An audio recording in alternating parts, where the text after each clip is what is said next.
एक दिन एक युवक स्वामी विवेकानंद जी के पास पहुंचा। युवक के चेहरे पर परेशानी और हताशा साफ झलक रही थी। उसने स्वामी जी से कहा, स्वामी जी, मैं बहुत समय से परीक्षा की तैयारी कर रहा हूँ। कई बार कोशिश की, लेकिन हर बार असफल हो जाता हूँ। मुझे समझ नहीं आ रहा कि मुझसे गलती कहाँ हो रही है। स्वामी जी ने उसके बाद ध्यान से सुनी, फिर पूछा, क्या तुम सच में परीक्षा पास करना चाहते हो? युवक ने कहा, हाँ स्वामी जी, मैं बहुत मेहनत करने के लिए तैयार हूँ। बस मुझे यह बता दीजिए कि मुझे करना क्या होगा। स्वामी जी उसे अपने साथ एक खाली जगह पर ले गए, जहाँ एक मोमबत्ती और माचिस रखी थी।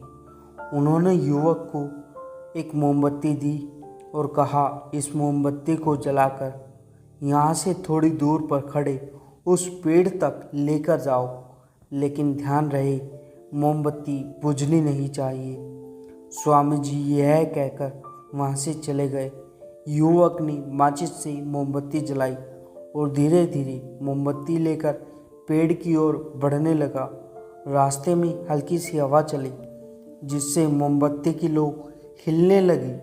युवक ने उसे बचाने की पूरी कोशिश की, लेकिन मोमबत्ती बुझ गई। युवक वापस आया, मोमबत्ती फिर से जलाई, फिर से चल पड़ा। युवक ने यह प्रक्रिया कई बार दोहराई, लेकिन हर बार हवा का झोंका मोमबत्ती की लौ को बुझा देता।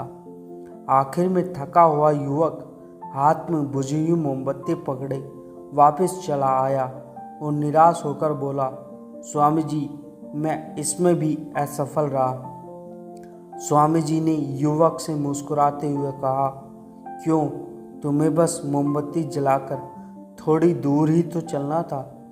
युवक ने धीरे से कहा, स्वामी जी, मैंने कोशिश तो की, लेकिन हवा के कारण लौ बार बार बुझ जाती थी।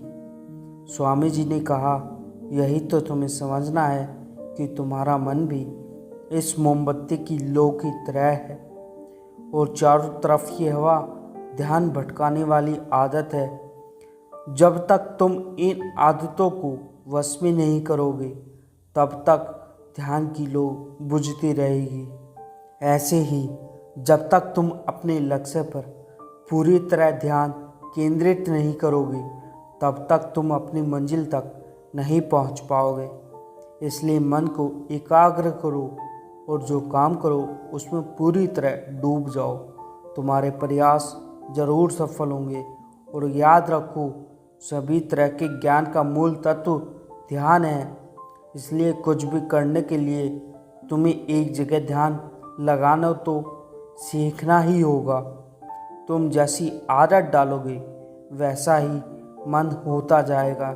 इसलिए छोटे से छोटा काम भी ध्यान से करो।